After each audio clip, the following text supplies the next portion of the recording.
اس کو پہلا مہینہ کیوں قرار دیا گیا اور اس کی وجہ کیا بنی؟ ہر زمانے میں تاریخ الگ الگ رہی ہے اور ہر قوم کی تاریخ الگ الگ ہے۔ اسلام کی کوئی تاریخ نہیں تھی۔ نبی صلی اللہ علیہ وسلم کے زمانے میں تاریخ جو لکھی جاتی تھی یا تو واقعہ فیل سے لکھا جاتا تھا، یا نبی صلی اللہ علیہ وسلم جس سال نبی بنائے گئے اس سال کے اعتبار سے تاریخ لکھی جاتی تھی، لیکن باضابطہ کوئی تاریخ نہیں تھی۔ حضرت ابو بکر صدیق کے جانے کے بعد جب حضرت عمر فاروق رضی اللہ تعالیٰ عنہ کا دور خلافت آیا تو انہوں نے مشورہ کیا اور صحابہ کرام کو بلائے کہ اسلام کی کوئی تاریخ ہونی چاہیے تاکہ اسلام میں جو جو کام ہوئے ہیں ان کو یاد رکھنا آسان ہو۔ چنانچہ تاریخ کے ذریعے سے کسی بھی چیز کو یاد رکھنا سمجھنا تھوڑا آسان ہوتا ہے۔ تو لوگوں نے الگ الگ مشورے دیے، صحابہ کرام نے۔ کسی نے کہا کہ جس سال اللہ کے نبی بنائے گئے تھے اس سال سے تاریخ کی ابتدا ہونی چاہیے۔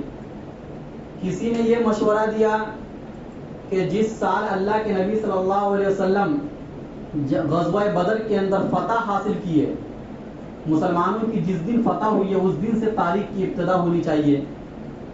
کسی نے کہا کہ حجۃ الوداع کے موقع سے تاریخ کی ابتدا ہونی چاہیے۔ ہر ایک نے اپنا اپنا الگ الگ مشورہ دیا، لیکن بعد میں یہ طے پایا کہ اللہ کے نبی صلی اللہ علیہ وسلم جس سال ہجرت کیے ہیں اس سال سے تاریخ کی ابتدا ہونی چاہیے، اسلامی تاریخ کی ابتدا۔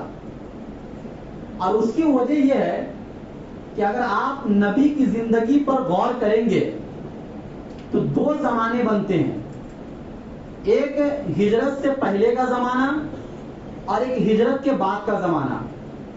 ہجرت سے پہلے کا جو زمانہ ہے اس کو مکی زندگی کہا جاتا ہے، جو 13 سال اللہ کے نبی مکہ میں گزارے اور وہاں کے حالات۔ اس زندگی کا آغاز اللہ کے نبی کے غار حرا کے اعتکاف سے ہوتا ہے اور اس زندگی کی انتہا غار ثور کے قیام پر ہوتا ہے۔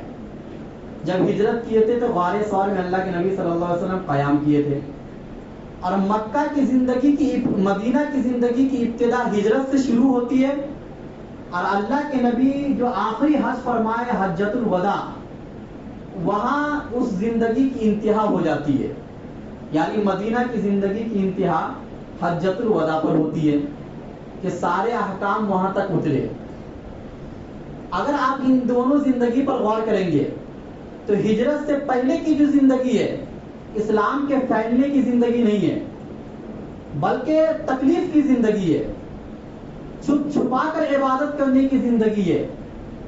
صحابہ کرام صحیح طریقے سے اللہ کے نبی کے پاس آ نہیں سکتے تھے اور صحیح طریقے سے دین نہیں سیکھ سکتے تھے۔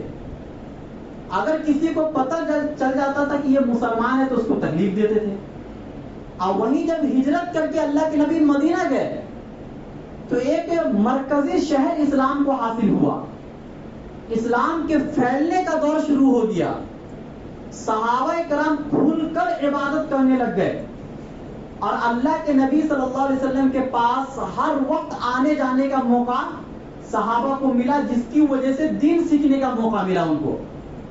تو اسی لیے صحابہ کرام نے یہ طے کیا اور حضرت عمر فاروق نے یہ طے کیا کہ ہجرت اصل چیز ہے، اسلام کے پھیلنے کی ابتدا جو ہوئی ہے وہ ہجرت کے بعد سے ہوئی ہے۔ اس لیے ہجرت والے سال سے اسلامی تاریخ کا آغاز ہوگا۔ پھر بات یہ آئے کہ مہینہ کون سا ہوگا، پہلا سال تو متعین ہو گیا کہ سال ہجرت والا سال ہوگا، تو اللہ کے نبی ہجرت کا ارادہ فرما چکے تھے محرم کے مہینے سے۔ اگرچہ اللہ کے نبی ہجرت کیے تھے ربیع الاول کے مہینے میں، لیکن اللہ کے نبی نے جو ارادہ کیا تھا محرم کے مہینے میں ارادہ کیا تھا۔ اسی لیے صحابہ نے یہ کہا کہ اسلام کا پہلا مہینہ کون سا مہینہ ہوگا، محرم کا مہینہ ہوگا۔